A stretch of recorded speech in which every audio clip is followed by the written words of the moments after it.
Keagungan bab 15. Dewa Siwa berkata, "Wahai Parwati, sekarang aku akan menceritakan keagungan bab 15 Srimad Bhagavad Gita kepadamu. Dengarkanlah dengan baik. Di Gauda desa bertahtalah seorang raja yang bernama Narasingha. Ia begitu tangguh sehingga sanggup menundukkan para dewa. Panglima tinggi pasukannya bernama Sarab Mehrun. Ia amat tamak dan bersama sang pangeran bersekongkol untuk menghabisi nyawa sang raja, untuk menjadi raja Gauda desa. Namun sebelum dapat mewujudkan rencananya itu, Sarab Mehrun mengidap penyakit kolera dan tidak lama kemudian ia mati. Sesudah itu ia lahir sebagai seekor kuda di sebuah negeri yang bernama Sindu.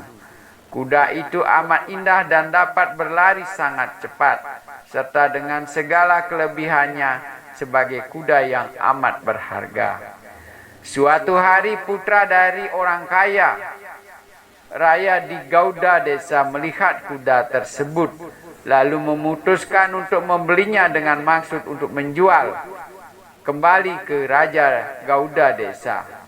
Setelah membeli kuda itu, ia membawanya ke ibu kota Gauda desa.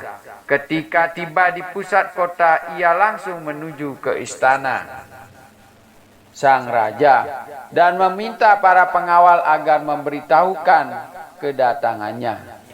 Ketika ia hadir di hadapan raja, sang raja bertanya, "Apa yang membawamu datang ke sini?"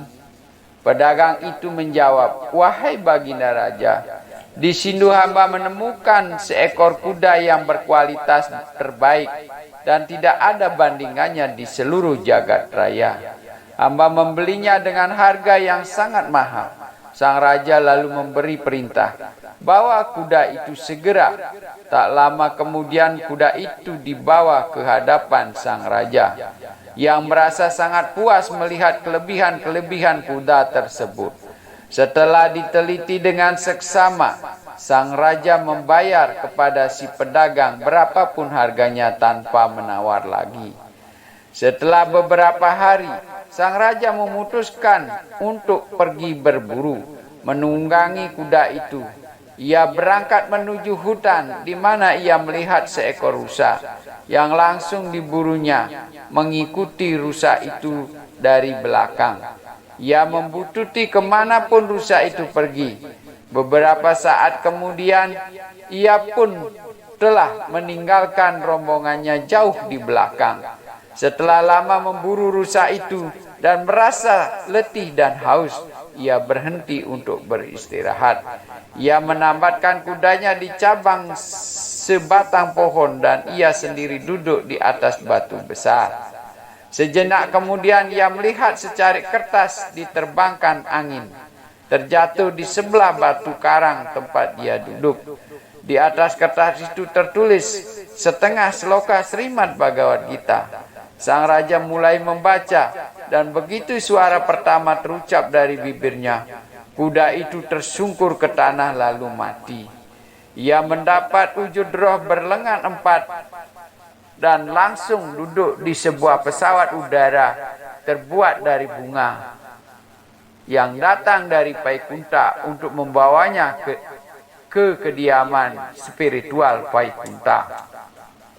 Sang raja memperhatikan bahwa di dekat sana terdapat sebuah pasraman yang indah, yang dikelilingi oleh pohon buah-buahan. Di tengah pasraman itu duduk seorang Brahmana yang telah mengendalikan indera-indera sepenuhnya. Sang raja bersujud kepada Brahmana itu lalu sambil mencakupkan tangan bertanya, "Bagaimana mungkin kudaku bisa mencapai Vaikunta?" Sang Brahmana yang bernama Wisnu Sarma menjawab, "Wahai raja, sebelumnya Baginda memiliki seorang panglima dari prajurit Baginda yang bernama Sarab Mehrun. Ia bersekongkol dengan pangeran untuk menggulingkan Anda dari tahta singgasana. Sebelum ia dapat melaksanakan niatnya, ia mengidap kolera lalu mati, yang kemudian lahir sebagai kuda itu. Secara kebetulan ia mendengar beberapa patah kata dari bab 15 Srimad Bhagavad Gita dan mencapai Vaikunta. Sang raja bersujud dengan penuh hormat kepada Brahmana itu, lalu kembali ke kota kerajaan dan terus melanjutkan membaca apa yang tertulis di kertas tersebut. Tak lama kemudian ia menobatkan putranya sebagai Raja Gauda Desa dan ia sendiri pergi ke hutan. Di hutan ia mengucapkan bab 15 Srimad Bhagavad Gita secara teratur dan segera mencapai kaki Padma Sri Wisnu.